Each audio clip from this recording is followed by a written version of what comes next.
Сәлем достар. Үйленгенде YouTube в смысле үйленгенде YouTube түсіресің бе? Зомбиге деген осындай қызығушылық бар. Смартфондар, телефондар, камералар болған жоқ. Apple, Android барса реалды. Қазіргідей былай секендеп рингтан уже көктемнің иісі тұрды. Сәлем достар, сізбен бірге Puzzle Life арнасы. Менің атым Али. Мен Алмас. Жақында біз YouTube сообществода запистегенбіз. Өздеріңіз сұрақтарыңызды қойыңыздар, біз сол сұрақтарға видеода жауап береміз деп. Енді бүгін сұрақ жауап деген видео болады. Біз сол запистеге ең жиі қойылған сұрақтарға жауап береміз. Бірінші сұрақ, Puzzle каналын не себептен аштыңыз? Және Puzzle деген атау қандай мағынаны білдіреді? Бұл сұрақ ең жиі қойылатын сұрақтардың бірі. Алдындағы сұрақ жауап деген видеолар бізде бір-екеу болған. Соларда да біз осы сұраққа жауап бергенбіз. Бірақ енді адамдар біздің каналда көбейді, подписчиктер көбейді. Сондықтан сол сұраққа жауапты тағы да берейік. Puzzle каналдың атауы Puzzle деп біз тектен текке қойған жоқпыз. Өйткені Puzzle деген нәрсе ол не өзі? Puzzle ол бірнеше кішкентай бөлшектерден тұратын мозаика. Ол біз осы Puzzle'дың админдері, мысалы Әділ, мен, Алмас үшеуміз, және де барлық басқа блогерлер, біздің осы көрермендеріміз, біз барлығымыз осы YouTube'ның ішінде, YouTube желісінде бір-бірімізге осылай Puzzle сияқты, бәрін бір-бірімізді қоссақ, біз Puzzle сияқты жиналып, барлығымыз қосқан кезде осы қазақ YouTube'ның бөлшектері болып саналамыз. Арнаның атын Puzzle деп, сол себептен біз қойдық. Puzzle каналын ашуға кім ұсыныс берді? Puzzle каналын ашуға осы Қазақстан Республикасының президенті берді. Возможность дается. Иди работай, покажи свою работу людям. Что еще надо?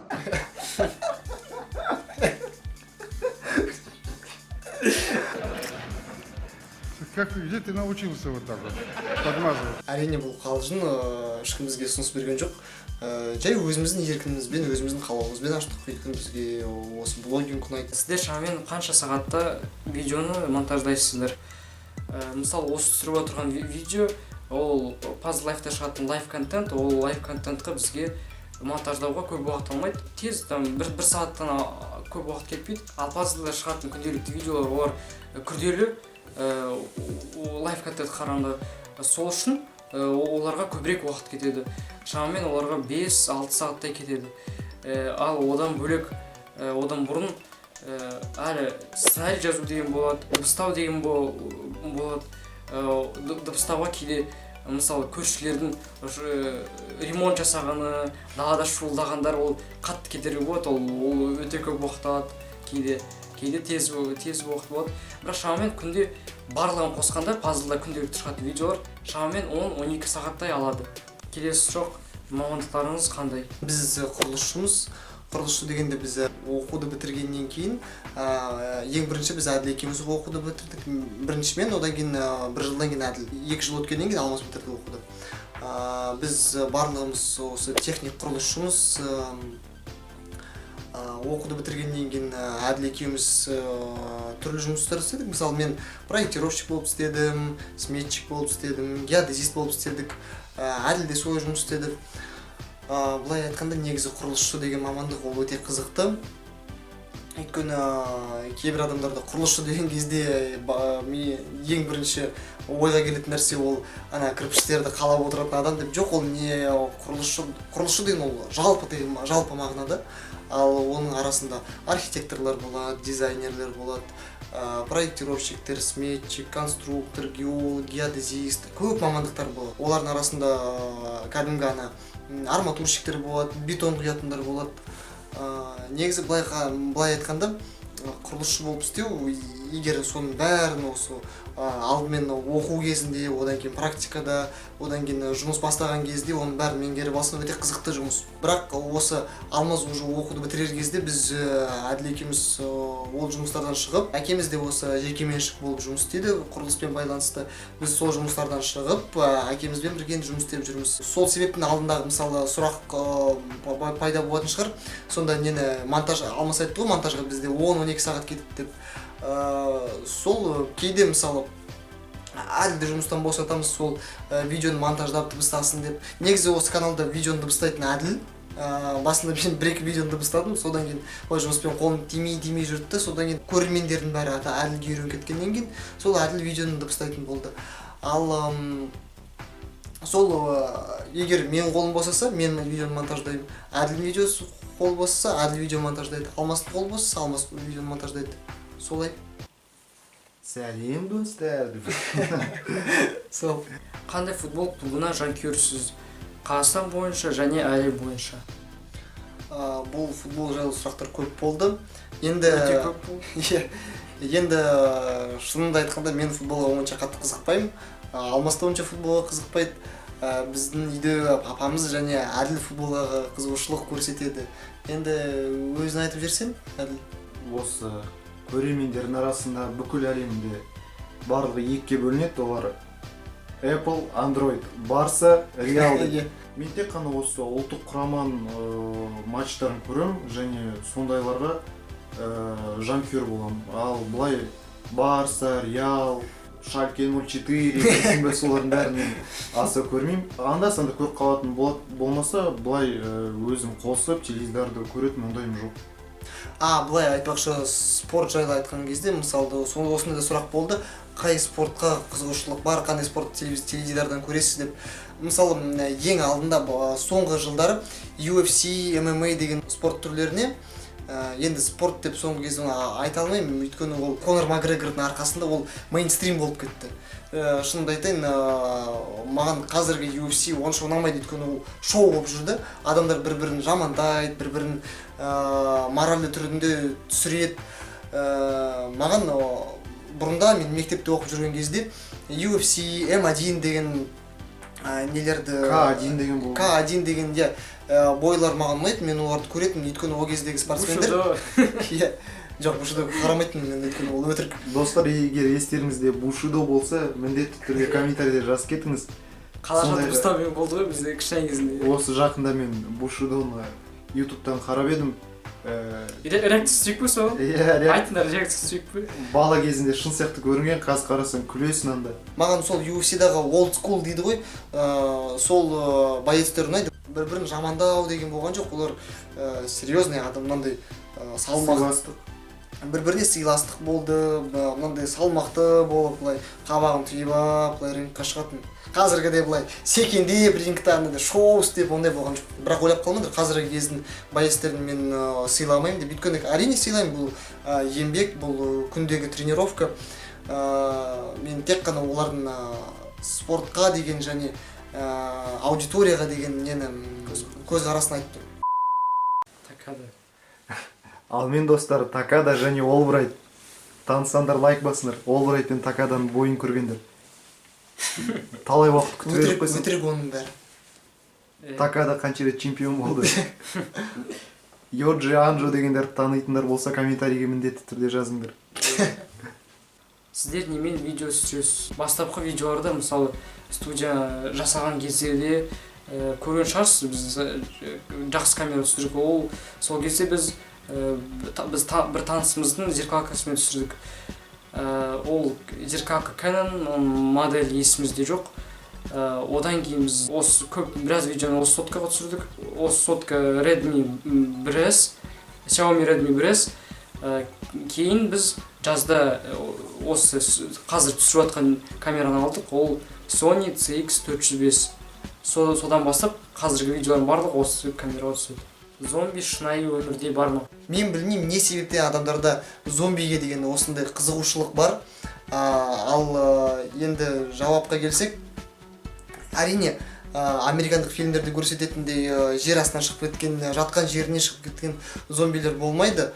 Бірақ енді адамдар осылай оқуда немесе жұмыста, бұлай соткаға қарап жүре берген адамдар, транспортта, үйде осылай күні бойы соткаға беріліп кеткен адамдар кішкене зомбиге ұқсайды ғой деймін осы. Бір адам 4 сұрақ қойыпты. Бірінші, басқа әлемде өмір бар ма? Өз ойларың. Екінші, НЛО өмірде бар ма? Үшінші, қашан үйленесің? Төртінші, үйленгенде YouTube в смысле үйленгенде YouTube түсіресің бе? Төртінші, үйленгеннен кейін ютубқа видео түсіресің бе? Басқа әлемдерде дегенде мүмкін адам басқа ғаламшарларда айтқан шығар. Енді білмеймін, басқа ғаламшарларда өмір бар ма жоқ па, оны бір Алла біледі.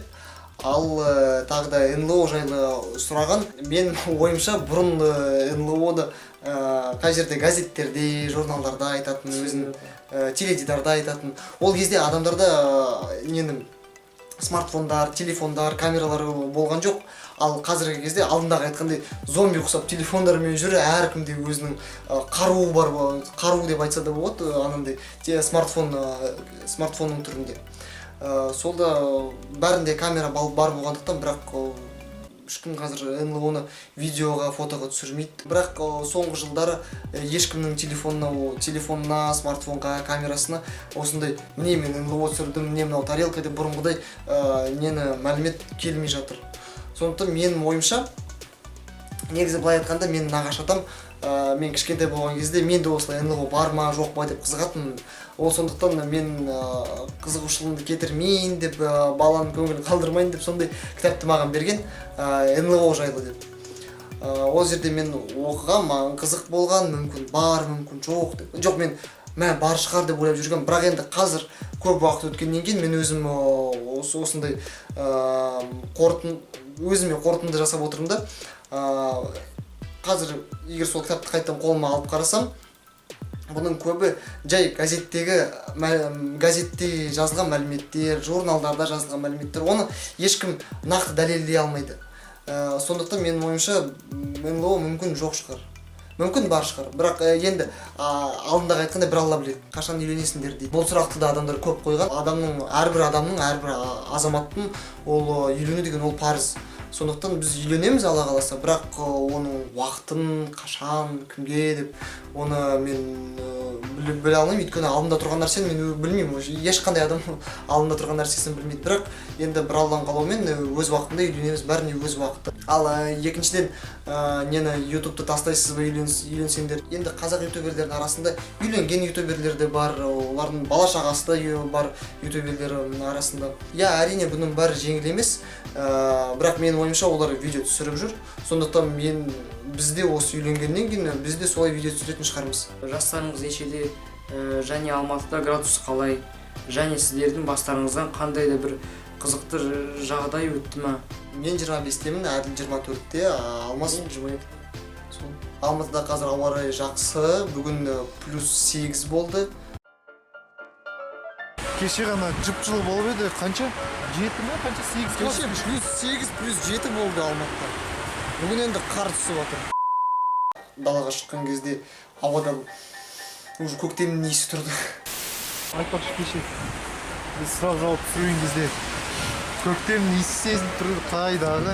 Және сіздердің бастарыңыздан қандай қызықты жағдай өтті. Қызықты жағдай дегенде қызықты жағдайлар көп болды, бәрін еске қаза алмайсың, бірақ енді біреуін айтып жіберейік.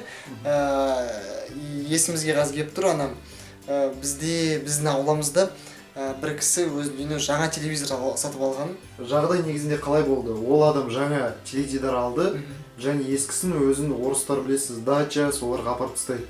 Ол 1 минутқа шығарып қойды аулаға. Ол жеткілікті болды ғой. Сол аралық жеткілікті болды. Барлық балалармен жүріп келіп, анда двордағы бар. Мынандай алақанмен бірдей тастап лақтырып, анда түрлі түсті Экранға лақтырып қаласың, кеңес көбі. Бір радуга пайда болып кетер ма? Бірақ енді балалар өтініш үйтіп өзінің үйдегі телевизорлар деп шағып жүргенде радуга іздеймін деп, ондай кәдімгіден мынандай кемпір қосақ пайда болмайды. Химикаттар шығып кетті. Ол химиялық газдар, олар адамның өміріне өте зиянды. Біз жай ғана мынандай кішкентай балалар болдық, оны түсінбедік. Әрине біз сол үшін таяқ жедік бәріміз, двордағы балалар, өз үйде ата-аналарымыздан. Өйткені ол біреудің нәрсесі, біреудің заты, олай істеуге болмайды. Енді бүгінге осы, Алла қаласа, осы Puzzle Life каналында осындай видеолар енді шығып тұрады. Егер сізде басқандай да сұрақтарыңыз бар болса, осы видеоның астында пікірге жаза беріңіз. Бірақ жазбай тұрып бір өтініш, жазар алдында окуп алыңыз. Мүмкүн дәлсиздик сыяктуу суракты уже бирөө коюп койгон шығар. Сондықтан бір кішкене қызықты сұрақтарыңызды қойыңыз. Далаға шығып айқайла деп жазуға ондай бұл челлендж емес, бұл жай ғана сұрақ жауап. Сондықтан бір қызықты сұрақтарыңызды қойыңыз, әртүрлі қылып бір-біріне ұқсамай. Өйткені осы жолы мысалы 1000 пікір болды, 1000 сұрақ. Олардың арасында бір 100-200 бір-біріне 200-150 сұрақ бір-біріне ұқсайды. Сондықтан әртүрлі қылып оқыңыз. Мүмкін ол дәл сұрақты уже басқа бір 10 адам қойып қойған шығар. Сондай ерекше сұрақтарыңыз қойса, міндетті түрде осы видеоға шығып отырады келесі видеоларға. Ал енді бүгінгі видео сізге ұнаса, міндетті түрде лайк басып, біздің еңбегімізді бағалап кетіңіз. Және де Пазл арнаға жазылыңыз, онлайн каналына жазылыңыз, ВК группаға тіркеліңіз, Инстаграм парақшамызға тіркеліңіз. Сол бүгінге осы Пазлға жазыл. Сілтеме төменде достар. Барлығын білесіз. Уже жатқа білетін шығарсыз. Сілтеме төменде, сипаттамада және бірінші комментарийде.